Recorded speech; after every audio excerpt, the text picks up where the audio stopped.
안녕하세요. 슈아의 히스토리입니다. 오늘도 즐거운 하루 보내세요. 안녕하세요. 이번 영상에서는 20세기 후반, 즉 1951년부터 2000년까지의 우리나라와 세계의 역사에 대하여 알아보도록 하겠습니다. 이 시기는 우리나라에서는 6.25 전쟁 이후 군부 독재 시기를 거쳐 민주화가 진행되던 시기이고, 아시아에서는 중동 전쟁, 서양에서는 미 소냉전 시대를 거쳐 동유럽의 공산주의 세력들이 막을 내려가는 시기입니다. 먼저 우리나라의 역사부터 알아보도록 하겠습니다. 1953년에 한국전쟁의 휴전협정이 조인됩니다. 1960년에는 4.1 구혁명이 일어나는데 이승만 정권의 독재에 항거해 시민들이 들고 일어나서 대한민국 제1공화국을 끝낸 민주주의 시민혁명입니다. 이승만은 고령임에도 불구하고 장기 독재를 하려 하였으며 이 2.8 학생민주의거와 3.15 부정선거로 인한 시위가 4.1 구혁명의 서막으로서 이승만 대통령의 자유당 정권이 저지른 3.15 부정선거에 시민들이 항거하여 대대적으로 일어난 이 시위는 전국으로 확산되었고, 결국 미국도 이승만 패를 버리며 이승만은 하야되고 하와이로 망명을 떠나게 됩니다. 이승만 하야 후 제2기 정부는 윤보선 대통령과 장면 국무총리가 의원 내각제를 이끌고 있었는데, 사회 혼란과 장면 내각의 무능, 군부 내의 6.48기를 중심으로 고급 장성의 부정부패와 승진의 적체현상 등을 명분으로 1961년 박정희 중심의 일부 군부 세력이 5.16 쿠데타를 통해 권력을 장악하였습니다. 박정희는 국가재건 최고회의를 구성하고 군정을 실시하였고, 군사정부는 언론 탄압과 정치인들의 활동을 금지하였으며, 또한 헌법을 개정하여 내각 책임제를 대통령제와 단원제로 바꾸었습니다. 1968년 1월 21일에 북한 124부대 소속 무장군인 31명이 청와대를 기습하여 대통령 박정희를 제거하려다 미수에 그친 일 2일 사태가 일어났습니다. 당시 유일하게 생포되었던 김신조의 이름을 따서 김신조 사건이라고도 합니다. 1969년에는 새마을 운동이 시작되며 경제성장의 밑거름을 만들게 됩니다. 1972년 7월 4일 남북한 당국이 국토분단 이후 최초로 통일과 관련하여 7.4 남북공동성명을 합해 발표하였습니다. 박정희의 지시로 중앙정보부장 이우락이 조선민주주의인민공화국에 파견되어 김일성과 만나 자주 평화, 민족대단결의 3대 통일 원칙을 제정하였습니다. 같은 해 10월에 대통령 박정희가 위헌적 계엄과 국회 해산 및 헌법정지 등을 골자로 하는 대통령 특별선언을 발표하는데, 이 선언에서 4가지 비상조치를 발표하고, 이러한 비상조치 국민투표로 1972년 12월 27일에 제3공화국 헌법을 개정했는데, 이때의 헌법을 유신헌법이라 하며 이를 10월 유신이라고 합니다. 이 체제 하에서 대통령은 국회의원의 3분의 1과 모든 법관을 임명하고 긴급조치권 및 국회 예산권을 가지며 임기 6년의 횟수에 제한 없이 연임할 수 있었고, 또한 대통령 선출 방식이 국민의 직접 선거에서 관제기구나 다름없는 통일주체국민회의의 간선제로 바뀌었습니다. 유신체제는 행정, 입법, 사법의 3권을 모두 쥔 대통령이 종신 집권할 수 있도록 설계된 일인 대통령제였습니다. 이렇게 법까지 바꿔가며 장기 독재를 이어가다 1979년 중앙정보부장 김재규에 의해 사살되는 10.26 사건이 일어나게 됩니다. 당시 보안사령관이었던 전두환 소장은 합동수사본부장이 되어 이 사건을 수사하다가 1979년 12월 12일 6.4 동기인 노태우 등을 중심으로 한 하나회를 위시한 신군부 세력이 최규하 대통령의 승인 없이 계엄사령관인 정승화 육군 참모총장, 정병주 특수전사령부 사령관, 장태환 수도경비사령부 사령관, 김진기 육군 헌병감 등을 체포한 12.12 군사 쿠데타를 일으킵니다. 이 내용은 최근 개봉한 영화 서울의 봄을 보시면 잘 아실 수 있습니다. 이렇게 쿠데타로 정권을 장악한 신군부는 1980년 5월에 5.17 쿠데타를 일으켰고, 5.17 쿠데타에 반항한 5.18 광주 민주화 운동에 대해 계엄군을 보내서 총을 들고 시민들에게 발포하며 강경 진압하게 됩니다. 5.17 쿠데타는 1980년 5월 17일 전두환, 노태우를 비롯한 하나회 신군부 인사가 정권 장악을 위해 주도한 비상 계엄 확대 조치에 의해 발생한 사건인데, 신군부는 시국을 수습한다는 명목 아래 1980년 5월 17일 24시부터 비상계엄을 전국으로 확대하면서 정당 및 정치활동 금지, 국회 폐쇄, 국보위 설치 등의 조치를 내리고 영장 없이 학생, 정치인, 재야인사 2699명을 구금하였습니다. 5.17 비상계엄 전국 확대 조치로 실권을 장악한 하나회는 비상계엄 기간 제5공화국 정권을 창출하는 과정에서 인권유린, 헌정파괴 행위를 자행하였습니다. 12.6 사건부터 이 사건이 발생한 시간까지를 가리켜 서울의 봄이라고 불립니다. 1981년부터 전두환이 5.17 쿠데타를 거쳐 헌법을 바꿔가며 대통령이 되었습니다. 이때부터 대학생 시위가 전국에 걸쳐서 계속 일어나게 되며 박종철, 이한열 등 대학생들이 고문으로 사망하게 됩니다. 1983년에는 뉴욕에서 서울로 비행하던 대한항공 여객기를 소련 전투기가 사알린 상공에서 미사일로 격추하여 269명 전원 사망하는 사건이 일어났고, 전두환 대통령이 버마 아웅산 묘소를 방문하려 하였는데 예행 연습 중에 북한 공작원이 폭탄을 터뜨려 17명의 정부 인사들이 사망하였습니다. 이 사건으로 버마와 국교가 단절되었으며 버마는 국호도 미얀마로 바꾸었습니다. 한국은 1986년 아시안게임과 1988년 서울올림픽을 개최하며 많은 경제성장을 이뤄냈습니다.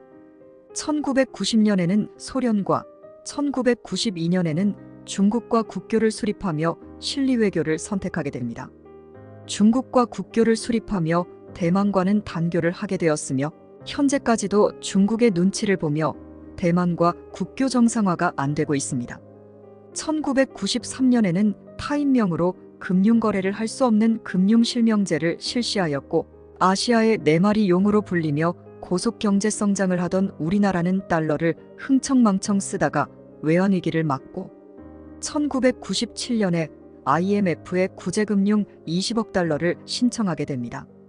금모으기 운동을 통해 부채를 빨리 갚으며 조기에 IMF의 빚을 상환하였으나 많은 사람들이 직장을 잃고 경제적인 시련을 겪게 되었습니다. 이제 중국으로 넘어가 보겠습니다. 1966년부터 1976년까지 마오쩌둥은 자신의 권력을 확고히 하기 위해 문화대혁명을 일으킵니다. 이것은 좋은 방향으로의 혁명이 아니라 자신들의 문화를 스스로 멸절시키려 한 전례가 드문 뻘짓이었습니다. 문화대혁명의 목적은 자본주의적이고 전통적인 요소를 제거하고 중국인들에게 혁명적인 열정과 사회주의적인 가치를 심어준다는 구실로 자신의 권력 강화만을 생각한 흑역사입니다. 네 개의 낡은 것이라고 하여 낡은 사상, 낡은 문화, 낡은 풍속, 낡은 관습을 척결한다며 급자 공산주의 청년들로 구성된 홍위병에 의해 온갖 지식인들과 수천 년의 문화재가 상당수 희생되었습니다. 문화대혁명은 전통적인 사회계층을 무너뜨리고 마오쩌둥의 인격 숭배를 촉진하였으며 정규교육을 받지 않고 자란 젊은이들을 양성하였습니다. 결과적으로 이 운동은 1970년대 중국 경기 침체와 사회적 혼란을 가중시켰습니다. 1976년과 1989년에 천안문 사태가 일어납니다. 1976년에는 중국 문화대혁명 이후 마오쩌둥 사상 절대화 풍조와 마오쩌둥의 가부장 체제에 대한 중국 민중의 저항을 무력으로 진압하였습니다. 1989년에는 당시 급진 개혁주의자이자 학생들로부터 추앙을 받던 후야오방 전 단총서기가 사망하였고, 이를 계기로 베이징 대학을 중심으로 보수파에 대한 비난 등 정치개혁에 대한 요구들이 확산되었습니다. 그리고 마침내 후야오방의 장례식을 계기로 그의 명예회복을 요구하는 대학생들이 집회를 갖기 시작하였고, 여기에 일반 시민이 가세해 민주화 운동으로 확산되었습니다. 이후 민주화 요구 시위는 전국적으로 확대되고 태남먼에서는 지식인, 노동자, 일반 시민 등 100만 명이 연일 대대적인 집회를 개최하였습니다. 연일 대대적인 집회가 계속되자 당내 보수파 덩샤오핑은 이를 체제에 대한 도전으로 간주하고 베이징 일원의 계엄령을 선포하고 6월 4일 새벽 태남먼 광장에서 무기한 농성을 벌이던 학생, 시민들에 대한 무력 진압을 전개하였습니다. 이 과정에서 1만 5천 명 이상의 사상자가 발생하는 등 최악의 유혈 사태가 발생하였습니다. 중국 정부는 200명이 사망하였다고 발표하였습니다. 1997년에는 영국이 1842년 난징 조약으로 점령한 홍콩을 중국에 반환하였습니다. 홍콩에서 영국군이 철수하고 중국인민해방군이 주둔하기 시작하였습니다. 이제 중국을 제외한 아시아, 아프리카 역사에 대하여 알아보도록 하겠습니다. 1954년부터 1962년까지 알제리에서 독립전쟁이 일어납니다.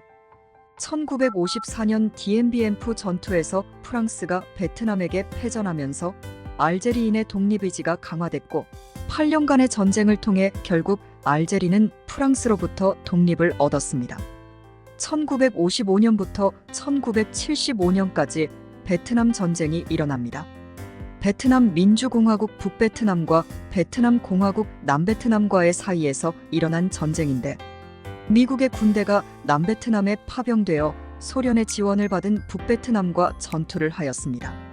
하지만 미국은 남베트남에서 활동한 베트콩의 게릴라전에 의해 고전하자 내 가족과 주변 젊은이들을 희생시키지 말고 베트남의 문제를 베트남인들 스스로 해결하게 하라는 미국 내 반전 운동과 여론에 밀려 미군은 1973년 파리에서 북베트남과 파리 협정을 맺고 철수하게 되고 베트남은 1975년 남베트남이 패망하며 통일국가가 됩니다.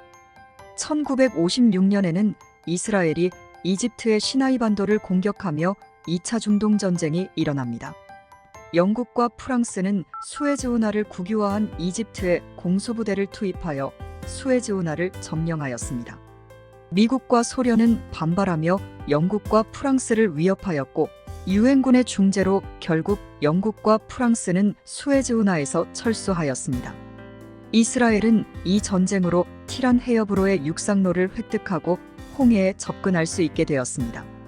1967년은 제3차 중동전쟁이 일어났는데 이집트, 시리아, 요르단이 연합하며 이스라엘에 대항하였는데 이스라엘의 기습으로 이집트의 비행기는 지상에서 거의 초토화가 되었으며 6일 만에 이집트, 시리아, 요르단을 제압하며 전쟁이 끝나게 됩니다. 이 전쟁으로 가자지구 서안, 골란 고원, 시나이 반도가 이스라엘의 점령지가 되었습니다. 1973년에는 6일 전쟁의 굴욕을 만회하고 이집트의 시나이 반도와 시리아의 골란 고원을 되찾기 위해 이집트와 시리아는 연합하여 이스라엘을 공격하였습니다. 방심한 이스라엘은 초반에 밀리다가 다시 전세를 만회합니다. 결국 20일 만에 전쟁은 다시 끝나게 되고 수에즈 운하 동안과 골란 고원에 형성된 휴전선상에 유엔군이 주둔하게 되었습니다. 이때 이집트는 아랍의 민족주의에 서방의 석유를 팔지 말아달라고 호소하며 제1차 석유 파동이 일어나게 됩니다. 중동의 산유국들이 원유 가격을 대폭 인상하고 생산 감축을 결의하면서 서방 세계의 에너지 위기를 초래하게 만듭니다. 1978년에는 이란이 대폭적으로 석유 생산을 감축하기로 결정하여 원유 가격이 4배 이상 폭등하면서 다시 한번 세계 경제를 강타한 제2성 유파동이 일어납니다. 두 번의 오일 쇼크로 인해 자원민족주의가 강화되고 각국은 에너지의 안정적 확보를 위해 치열한 외교전을 벌이고 대체 에너지 개발에 박차를 가하게 됩니다. 1979년 이란에서 이슬람 혁명이 발생하게 됩니다. 이 혁명으로 이펀 군주제 친미 정권인 팔라비 왕조가 무너지고 루올라 호메이니의 이슬람 공화국이 들어서게 됩니다. 같은 해에 소련이 아프가니스탄을 침공하였습니다. 배경은 아프가니스탄에서 1973년 쿠데타로 왕정을 타도하고 공화국을 수립한 이래 1978년 5월 쿠데타로 공산주의 정권이 수립되자 무자히딘이라 불리는 반군 세력이 미국 및 이슬람 국가들의 지원을 받으며 소련의 괴뢰 정권인 아프가니스탄 민주공화국과 소련군의 연합군에 맞서 9년 이상 싸우다가 소련이 결국 철군하였습니다. 1980년에는 이란 이라크 전쟁이 일어나게 됩니다. 이란과 이라크는 종교 계파, 민족도 다르고 국경지대인 샤트 알 아랍강을 서로 차지하며 사이가 좋지 않았습니다. 1979년 이란이 이슬람 혁명을 일으키고 친미 정권인 팔라비 왕조를 무너뜨리자 미국은 이란의 세력이 커지지 않기 위해 이라크를 지원하였고 8년간의 전쟁 끝에 이라크의 승리로 끝나게 되었습니다. 이란, 이라크 전쟁이 끝나고 이라크는 1990년에 쿠웨이트를 침공하며 걸프 전쟁이 일어납니다. 이라크는 쿠웨이트가 오스만 투르크 시대에도 원래 자기의 땅이었는데 1961년 영국으로부터 독립될 때 쿠웨이트가 독립하였다고 주장하였습니다. 이라크와 쿠웨이트는 국경 부근에 루마일라 유전이 있는데 이란, 이라크 전쟁 동안 이라크는 그곳에서 석유를 채굴하지 못하였으나 쿠웨이트는 열심히 채굴하였고 다른 아랍 산유국들도 석유를 초과 생산하자 석유값이 떨어지며 이라크는 경제적인 손실을 계속 입게 됩니다. 쿠웨이트 및 오페크의 석유 생산 중단을 요청하였으나 아무도 듣지 않았습니다. 이에 이라크는 쿠웨이트에 이란 이라크 전쟁 중에 빌린 돈도 갚지 않겠다고 하고 오히려 쿠웨이트가 국경지대에서 석유를 채굴한 것에 대한 배상금을 요청하였고 내륙국인 이라크는 페르시아만으로 진출하기 위해 요충지인 2개의 섬을 달라고 요청하게 됩니다. 이를 쿠웨이트가 거절하자 쿠웨이트를 침공하고 반나절 만에 쿠웨이트를 점령하며 자신의 19번째 주라고 선언하게 됩니다. 이에 유엔은 이라크에게 철수하라고 지시하였으나 말을 듣지 않자 미국과 영국을 주축으로 다국적 연합군이 사막의 폭풍이라는 작전명으로 이라크를 초토화시킵니다. 이라크는 이 전쟁을 중동 전체로 확대하기 위해 이스라엘에 스커드 미사일을 발사하며 이스라엘의 참전을 노렸으나 이스라엘은 반격하지 않았고 미국이 패트리어트 미사일로 스커드 미사일을 요격하여 주었습니다. 미국은 CNN을 통해 전 세계에 최초로 전쟁을 생중계하며 자신들이 군사강국이라는 이미지를 심는데 성공하며 6개월 만에 이라크로부터 항복을 받았습니다.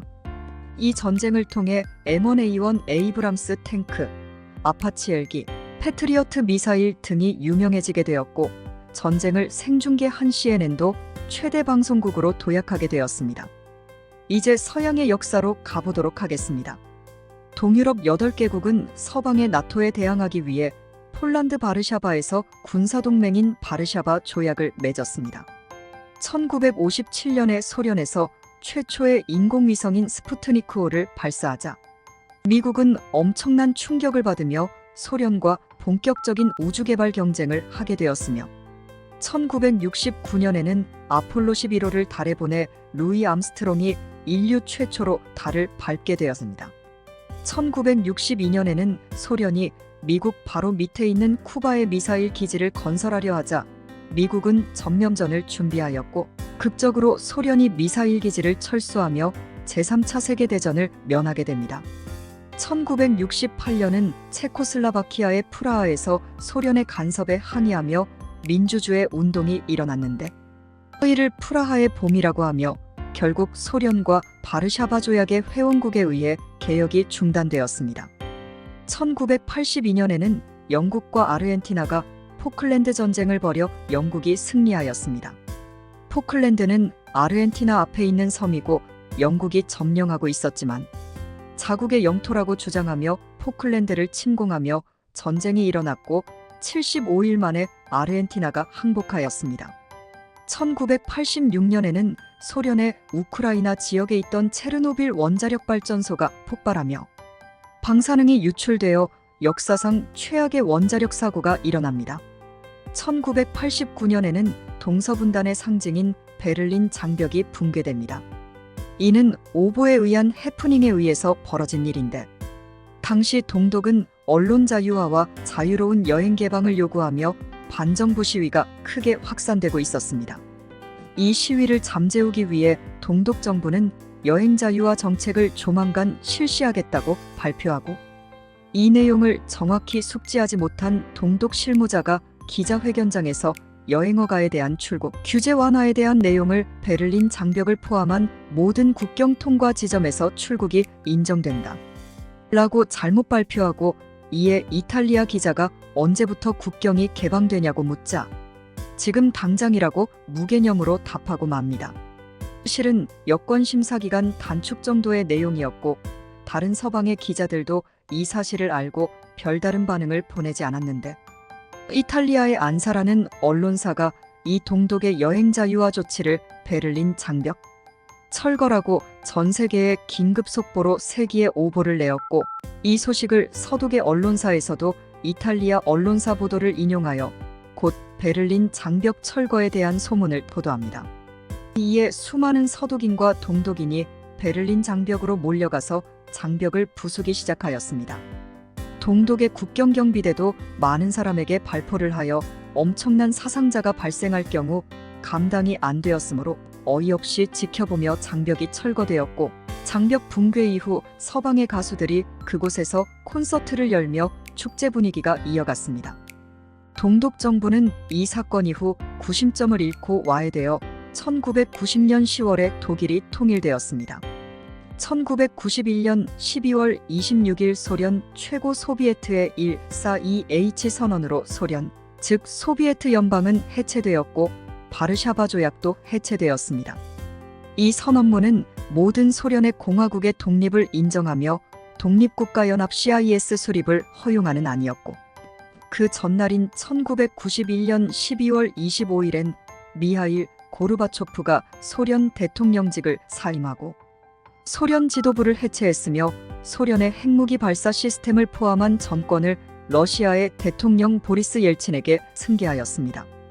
구소련 국가들은 아르메니아, 아제르바이젠, 벨라루스, 에스토니아, 조지아, 카자흐스탄, 키르기스스탄, 라트비아, 리투아니아, 몰도바, 러시아, 타지키스탄, 투르크메니스탄, 우크라이나였으며, 이들이 각각의 국가로 독립하게 되었습니다.